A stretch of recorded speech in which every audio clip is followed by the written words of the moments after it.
هل تشعر أن جسمك لا يستجيب؟ وأن الدهون عالقة في جسمك ولا تتحرك من مكانها، وكرشك ما زالت دازة ومهما فعلت لا تنقص؟ تتمرن بقوة وتأكل جيدا لكن الدهون لا تختفي، والعضلات نفسها ما زالت صغيرة ولم تظهر مهما فعلت ومهما داومت.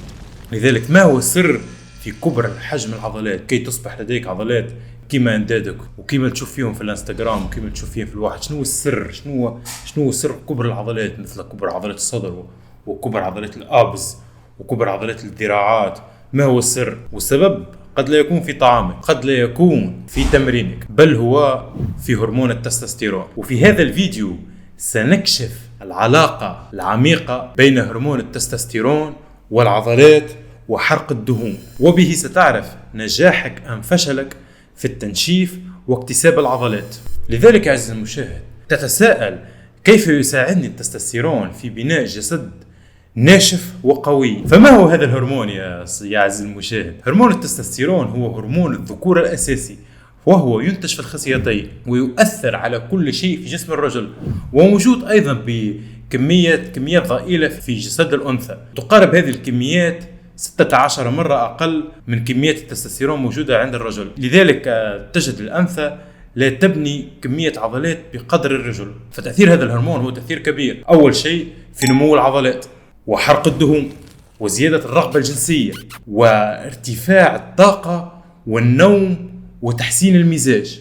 فهذا يعني أن التستوستيرون هو المفتاح الذهبي لخسارة الدهون وبناء العضلات. لذلك تتساءل لماذا جسمي عادي، لماذا جسمي افريج وليس جسمي إليت، لماذا جسمي لا يصل إلى مرحلة الإليت؟ وعادة يكون هذا السبب في انخفاض هرمون التستوستيرون لديك. ونبدأ بأول حاجة، هي كيف يؤثر التستوستيرون على التنشيف. فهذا الهرمون يحفز بناء العضلات، وكلما زاد التستوستيرون كلما زادت قدرة الجسم على بناء العضلة الصافية بدون دهون. فعندما تجد إنسان ناشف أمامك وعضلاته كبيرة ومكورة، فهذا أكبر دليل على أن هرمون التستوستيرون لديه مرتفع. وثانيا يساعد على حرق الدهون، يخليك ماكينة حرق دهون. فالتستوستيرون يزيد من حساسية الأنسولين ويقلل تخزين الدهون خاصة في الأجناب. لذلك عادة الرجال منخفض التستوستيرون تجد لديهم كروش وأرجل صغيرة وأذرع صغيرة وصدر منخفض. ماذا نسميها تلك الدهون الموجودة في الصدر؟ التثدي للرجال. وثالثا يا عزيزي المشاهد، يحسن من جودة النوم ويعزز مستويات الطاقة لديك. فالنوم العميق يساوي هرمونات حرق أفضل ويساوي استشفاء عضلي أسرع. لذلك تجد بشر يتمرن أكثر من بشر، تجده أكثر متواجد في الصالة أكثر من أقاربه أو أكثر من زملائه، وذلك دليل على أن استشفاء قوي وأكثر حتى من مستوى. وأولهم هرمون التستوستيرون، فهو يساهم في مساعدة بقية الهرمونات على استشفاء عضلاتك، مما يجعلك تتمرن أكثر، والتمرن أكثر يساهم في زيادة العضلات ويساهم في أكثر حرق دهون. لذلك مستفاد في الحالتين معنا. وهو أيضا يساهم في الحفاظ على الكتلة العضلية خلال التنشيف. فمن أكبر موبقات التنشيف ومن أكبر سلبياته أنه يساهم في خسارة الكتلة العضلية التي بذلت سنين في اكتسابها. فالتنشيف الغير مدروس يساهم في تفكيك تلك الكتلة العضلية صعبة المنال. لذلك ارتفاع هرمون التستوستيرون يساهم في الحفاظ عليها. وهذا بالضبط ما نريده، حرق أكبر كمية من الدهون مع المحافظة على أكبر كمية من العضلات مهما كلف. فربما تسألني يا عزيزي المشاهد، ما هي أعراض انخفاض التستوستيرون؟ هل أنا منخفض التستوستيرون أم مرتفع التستوستيرون؟ وبدون تحليل دم أريد أن أعرف نفسي هل أنا منخفض. نعم، هناك بعض المؤشرات تشير على أنك تكون منخفض أم تكون مرتفع أم تكون متوسط. أول مؤشر على انخفاض هرمون التستوستيرون هو وجود كرش لا يختفي مهما فعلت. أطلع للسماء، أهبط لأعماق الأرض، كرشك لا يختفي. وهذا أكبر دليل أن هرمون التستوستيرون لديك ضعيف. فعندما تقوم بتحليل دم أو تحليل هرمونات فستجد بنسبة 100% أن هرمون التستوستيرون لديك منخفض. فما الحل؟ انتظرني أذكر لك بقية المؤشرات انخفاض التستوستيرون. ثاني مؤشر هو الضعف في النمو العضلي. تتمر وتدفع وتبذل قصارى جهدك تعصر في العضلة والعدة السلبية والعدة الإيجابية والجب سحب دفع رجلين، العضلات لا تنمو. نفسي أنا نفسي اليوم في شهر مارس، أنا نفسي في شهر أفريل، أنا نفسي شهر ماي. ما الحل يا عزيزي؟ ما الحل؟ عملت مدرب 1، عملت مدرب 2، دربت أونلاين، شيء لا يوجد أي حل. نفس جسمي لم يتغير فيه أي شيء. وهذا المؤشر الثاني. انتظر المؤشر الثالث، انتظر، مازال. المؤشر الثالث يا عزيزي المشاهد هو الخمول والفشل والنوم المتقطع والمزاج السيء. كومبينيزون، مجموعة كاملة.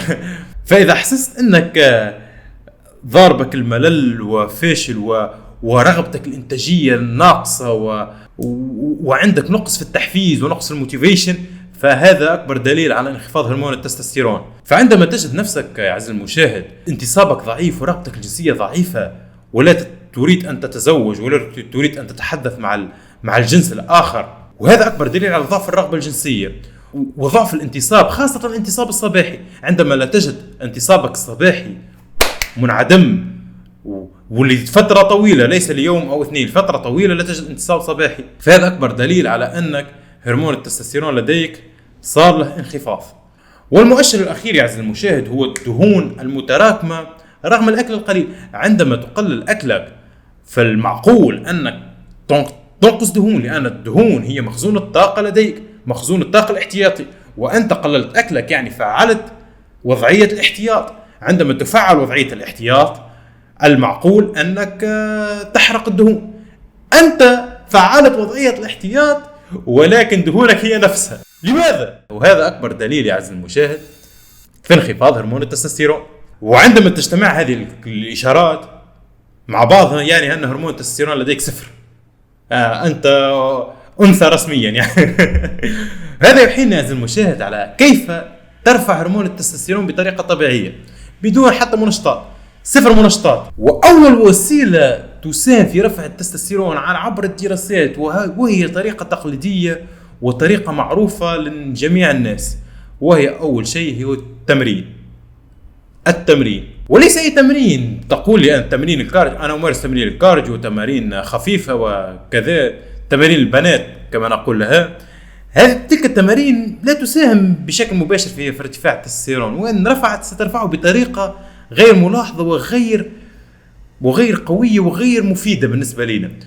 فالتمارين المستهدفة هنا هي التمارين المركبة، التمارين الكثيفة مثل السكوات والديدليفت والتمارين بنش والتمارين من الأخر تمارين الحياة أو موت. عندما تضع نفسك في هذا التمرين فتستدعي الرجولة بتاعتك، فتتحدى رجولتك، تتحدى هرموناتك، تتحدى أصلك وتتحدى تاريخك. تمارين تستهدف تلك التمارين ستشاهد ارتفاع في هرمون التستوستيرون وتذكرني. وأيضا مدة التمرين تؤثر أيضا، لا تطيل مدة تمرينك إلى 3 أو 4 ساعات، فتلك تساهم أيضا في انخفاض هرمون التستوستيرون. تمارين قصيرة ومكثفة، لا تتكلم بين الجلسات ولا تتحدث مع زملائك ولا تتنافس أنت وياهم لا تدخل تتمرن وتروح. جلسات قصيرة ومكثفة. والطريقة الثانية عزيزي المشاهد في رفع هرمون التستوستيرون وهي طريقة تقليدية ومعروفة لجميع الناس من أصل التاريخ، وهي عندما تتعب وتكون في حالة إرهاق، ماذا يقول لك والديك أو ماذا يقول لك زملائك أو أخويك أو أفراد عائلتك؟ يقول لك اذهب وارتاح. فالراحة هي أكبر طريقة لزيادة هرمون التستوستيرون. وهرمون التستوستيرون معروف على أنه يساهم في الراحة وتحسين المزاج. يعني استهدافك أنت للراحة يرفع التستوستيرون، ورفعك للتستوستيرون يساهم في الراحة. يعني سلسلة متكاملة. لهذا الطريقة المثلى وأحسن طريقة تصل بها إلى الراحة هي عندما تنام. يعني حاول أن يكون نومك من 7 إلى 8 ساعات، لا تقل عن 7 ساعات، لأن كل ساعة تنقصها من نومك تساهم في نقصان هرمون التستوستيرون بنسبة 5%. يعني من 7 ساعات إلى 5 ساعات ينخفض هرمون التستوستيرون بنسبة 20%. تصور يا عزيزي المشاهد، تخفض هرمون التستوستيرون بنسبة 20% لمجرد تخفيض 2 ساعات من النوم. وفي أغلب الأحيان إخفاض ساعتين للنوم ليس فيه أي فائدة. أنت ماسك التليفون قبل أن تنام، أو ساهر في ملهى أو في مقهى تتفرج على ماتش كورة، وطيح لك هرمون التستوستيرون ونقص لك العضلات، وأنت حلمك أنك تبني جسم. لهذا يا المشاهد قلل السهر والشاشات قبل النوم، خاصة لنضع هدف أنك تنام قبل 10 في الليل. حاول أن تنام من 10 ليلا إلى 6 صباحا، خاصة إذا كنت تشتغل، وهذا الشيء يساعدك. لأني أعرف كثير من أصدقائي ينامون 1 أو الساعة 2 بعد نصف منتصف الليل، ويفيق 6 صباحا، يعني ينام 4 ساعات. تصور هذا الإنسان عايش على نوم 4 ساعات، ليس اليوم أو 2، حالة استثنائية. هذا مواصل في هذه الكارثة أقل شيء لمدة 10 سنوات، وهو ينام كل يوم 4 ساعات. ويجيني يسألني لماذا أنت تبني عضلات، أنت جينتك قوية، وهو لا ينام أصلا، مهما ويتمرن ويشتغل ويشرب القهوة صباحا ومساء. لماذا يا عزيزي؟ لماذا ترفع في الكورتيزول إلى السماء؟ والكورتيزول يطيح التستوستيرون وترفع في توترك، تجده متوتر وكاره الحياة، وتصل لديه رغبات انتحارية. صدق أو لا تصدق يا عزيزي المشاهد. لهذا لا تلعب مع وقت النوم، وكثر في ساعات النوم، خاصة في نوم الليل. نوم يكون في نفس الساعة وتفيق في نفس الساعة. نوم أغنى رجال العالم وأكثر رجال العالم مشغولين، تجدهم ينام 8 ساعات. هل أنت أغنى رجل في العالم؟ نجاحك ليس بنجاح مارك زوكربيرغ أو إيلون ماسك، وتجدهم ينامون 8 و9 ساعات. كريستيانو رونالدو قال أنه لا ينام أقل من 8 ساعات كل يوم، ويفيق 6 صباحا يوميا مهما كان، وهو من أنجح الرياضيين في العالم. ويمكن أن تجادلني وتقول أن كريستيانو رونالدو أكثر إنسان مشغول في العالم، وتجده وضع ساعات النوم في المرتبة الأولى. النوم ثم النوم، راحة، استشفاء، تستوستيرون وقوة، لا تلعب مع النوم. وهذا يحين عزيزي المشاهد على الطريقة الثالثة لرفع التستوستيرون بطريقة طبيعية، وهي في مجال التغذية. فركز يا عزيزي المشاهد على الدهون الصحية. وماذا يعني بالدهون الصحية؟ فالدهون الصحية يعني بها صفار البيض، زيت الزيتون، الأفوكادو، المكسرات والأسماك الدهنية. صفار البيض للكوليسترول والدهون الغير مشبعة والمشبعة. الكثير يقول كوليسترول يسد الشرايين. لا، ذلك الكوليسترول سيء. الكوليسترول الموجود في صفار البيض وهو الكوليسترول الاستهلاكي، الكوليسترول الموجود في الطعام، ذلك الكوليسترول الذي يصنع منه الجسم أغلبية الهرمونات، ومنها هرمون التستوستيرون. فهرمون التستوستيرون أصلا ماذا مكون من كوليسترول وزنك مربوطين ببعضهم، وهذا ما يساهم في صناعة هرمون التستوستيرون. يعني انخفاض في الكوليسترول المتوفر في الطعام أو الذي يصنعه جسمك بتوفر الدهون الصحية يساهم مباشرة في انخفاض التستوستيرون بنسبة تصل إلى 50%. يعني لا تلعب مع الدهون الصحية. وزيت الزيتون والأفوكادو والمكسرات والأسماك الدهنية. فالأسماك الدهنية فيها أهم دهنيات وأكثر الدهنيات التي يطلبها جسمك والتي جسمك لا يستطيع صناعتها، وهي الدهنيات الأوميغا 3. الأوميغا 3 لا تستطيع تقول لي أنا الأوميغا 3 أستطيع أن أجيبها مكمل. لا، تلك الموجودة في المكمل هي تركيز منخفض للغاية وهي تجارية، ولم أجد أي إنسان استعمل مكمل الأوميغا 3 واستفاد منها بقدر استفادته من الأوميغا 3 الموجودة في الأسماك الدهنية.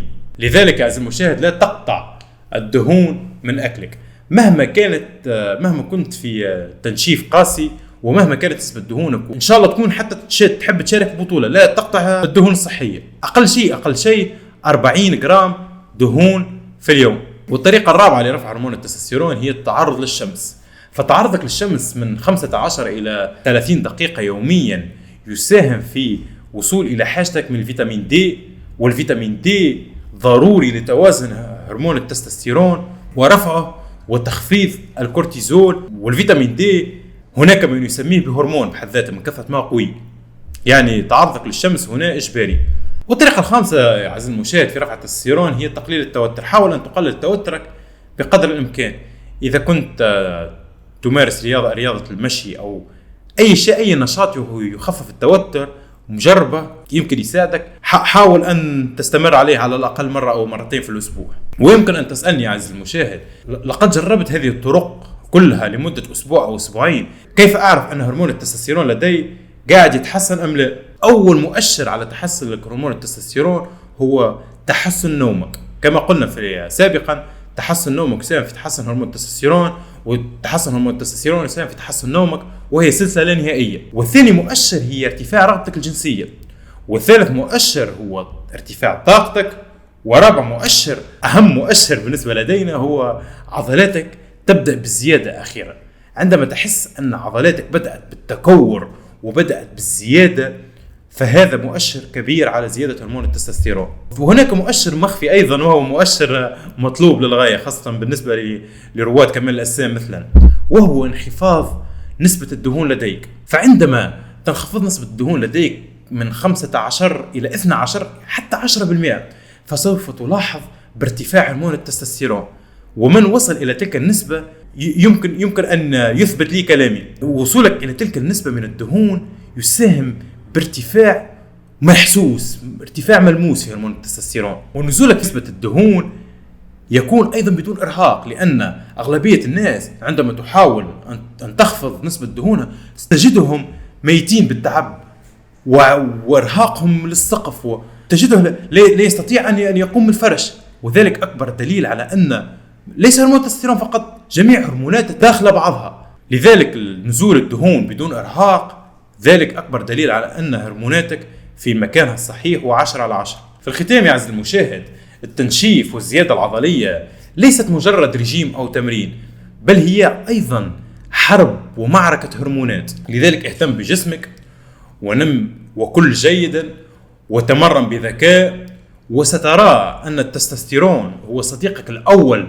في الوصول إلى جسم ناشف وقوي ومشدود كما تحلم من كنت أنت صغير. لهذا يا عزيزي المشاهد، شاركنا في التعليقات عن أكثر عامل تراه يؤثر على هرمون التستوستيرون لديك، وهل لاحظت فرق من بعد تحسينه؟ شكرا للمشاهدة أيضا، ولا تنسى الإعجاب والاشتراك. وإذا استفدت من فيديو شاركه مع صديقك تشك أن لديه انخفاض في هرمون التستوستيرون، ونراك في الفيديو القادم إن شاء الله.